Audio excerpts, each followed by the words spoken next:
Assalamualaikum warahmatullahi wabarakatuh. Perkenalkan, nama saya Des Lestari. Di sini saya kelas biologi 3 angkatan 2019. Di sini saya akan menjelaskan sedikit mengenai materi saya, yaitu mengenai salah satu organel sel, yaitu badan Golgi. Jadi sebelum itu kita harus mengerti atau mengetahui terlebih dahulu apa yang dimaksud badan Golgi. Jadi, badan Golgi sendiri dalam bahasa Inggris biasa dikenal dengan sebutan Golgi apparatus atau Golgi body, Golgi complex, dan dictyosom. Nah, badan Golgi ini merupakan organel sel yang dihubungkan dengan fungsi ekskresi pada sel. Badan Golgi ini hanya dapat dilihat dengan perbesaran pada mikroskop. Mengapa hanya dapat menggunakan perbesaran mikroskop? Jadi badan Golgi ini merupakan organel sel yang sangat kecil. Jadi kalau kita melihatnya hanya menggunakan mata telanjang seperti mata pada kita sekarang ini, maka kita tidak akan bisa melihatnya. Maka dari itu kita harus membutuhkan mikroskop untuk bisa melihat dan mengamati, tentu juga untuk mempelajarinya. Badan Golgi ini biasanya banyak ditemukan pada organ-organ yang melakukan ekresi. Nah, salah satu organ yang sering melakukan ekresi adalah ginjal. Jadi, badan Golgi juga bisa ditemukan pada tumbuhan. Nah, pada tumbuhan sendiri biasanya badan Golgi itu disebut dengan istilah dictyosom. Badan Golgi ini merupakan organel yang nantinya dia akan menerima bahan dan kemudian akan diolahnya bahan tersebut, dan kemudian bahan tersebut akan disekresikan dari retikulum endoplasma. Selanjutnya, komponen badan Golgi. Nah, komponen badan Golgi itu ada 3. Yang pertama ada cisterna, vesicula, dan vacuola. Nah, cisterna sendiri merupakan dinding dari retikulum endoplasma atau biasa disebut dengan dinding dari badan Golgi tersebut. Kemudian vesicula ini gelembung yang berisi cairan. Nah, cairan ini biasanya berisi serum. Dia memiliki atap dengan diameter yaitu 1 cm. Kemudian ada lagi yang namanya vacuola. Nah, vacuola ini merupakan ruang di dalam sel. Nah, ruang di dalam sel ini yang berisi cairan sel, dan dia berupa rongga kemudian diselimuti oleh membran atau tonoplas. Selanjutnya ada karakteristik umum badan Golgi. Dia merupakan piringan pipih yang berongga di dalamnya dengan tepian yang menggelembung. Kemudian dia juga dikelilingi oleh benda-benda bulat. Nah, benda-benda bulat. Kemudian badan Golgi juga salah satu organel yang seperti saya katakan tadi, bahwa organel yang melakukan fungsi sekresi pada sel. Kemudian terdapat hampir di semua eukariotik. Nah, selanjutnya setiap sel hewan memiliki 10-20 badan Golgi. Nah, sedangkan pada sel tumbuhan sendiri memiliki banyak sekali badan Golgi, yaitu ratusan bisa disebut. Kemudian badan Golgi ini seperti yang saya katakan bahwa pada tumbuhan badan Golgi disebut dengan istilah dictyosom. Selanjutnya struktur badan Golgi.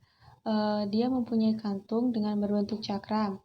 Nah, cakramnya ini bercabang kemudian menjadi serangkaian pembuluh yang sangat kecil di ujungnya. Nah, badan Golgi juga dibangun oleh membran yang berbentuk tubulus dan juga vesikula. Selanjutnya, badan Golgi ini memiliki bagian, yakni bagian cis dan bagian trans. Nah, bagian apa sih yang dimaksud dengan bagian cis dan apa yang dimaksud dengan bagian trans? Jadi, bagian cis itu merupakan bagian yang dia menerima vesikel-vesikel yang pada umumnya vesikel ini berasal dari retikulum endoplasma kasar. Nah, kemudian vesikel-vesikel ini akan dikirimkan untuk didistribusikan. Nah, yang mengirimkan vesikel untuk didistribusikan ini namanya bagian trans. Selanjutnya, ini merupakan keterangan dari badan Golgi. Nah, yang pertama ada vesikel retikulum endoplasma dapat dilihat. Kedua ada vesikel eksositosis. Ketiga ada cisterna. Keempat ada membran sel. Kelima ada sekresi sel. Dan kemudian di situ juga ada bagian cis dan trans yang merupakan bagian menerima dan mengirimkan vesikel-vesikel. Selanjutnya pembentukan badan Golgi. Nah, pembentukan badan Golgi itu diawali ketika Golgi itu berasal dari vesikula yang dikirim dari retikulum endoplasma. Nah, vesikula ini disebut dengan istilah transisi. Jadi, vesikula yang sudah dikirim dari retikulum endoplasma tadi akan bermigrasi. Nah, kemudian dia akan melebur dengan membran sisterna menjadi bentuk badan Golgi sedemikian rupa dan mewujudkan pertumbuhan organ. Selanjutnya, fungsi dari badan Golgi. Badan Golgi itu memiliki banyak sangat fungsi. Nah, salah satu fungsi yang akan saya bahas di sini adalah yang pertama, dia mampu memproses protein dan molekul lain yang akan diekspor keluar ataupun ke membran sel. Maksudnya keluar sel ataupun ke membran sel. Nah, kemudian badan Golgi juga mampu menyiapkan sekresi untuk sel.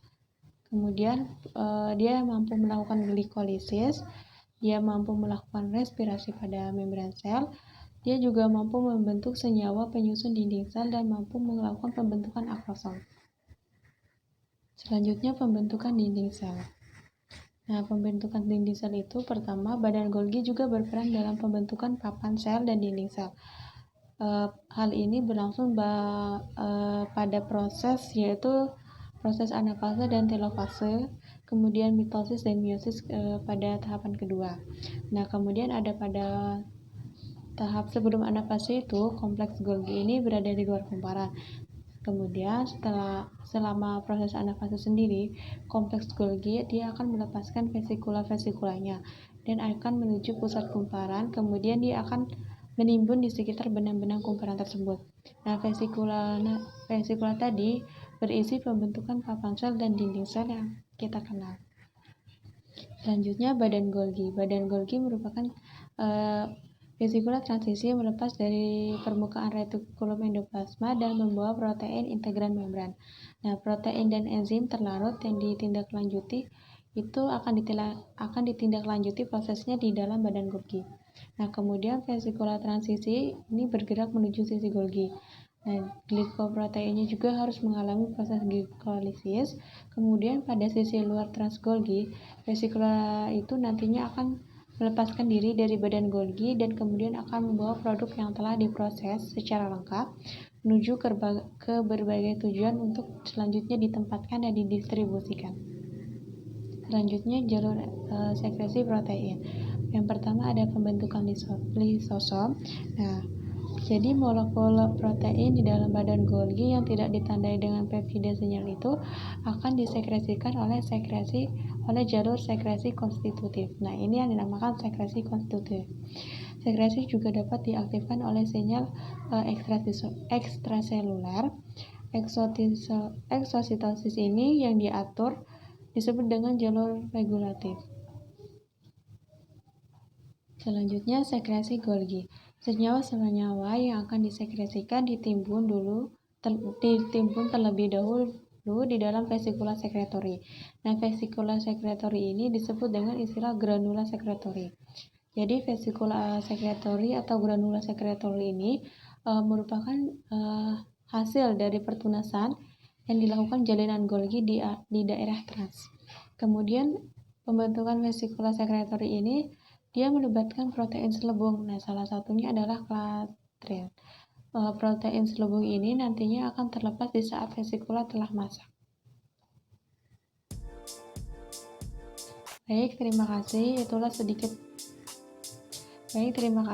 sedikit penjelasan dari saya mengenai badan Golgi.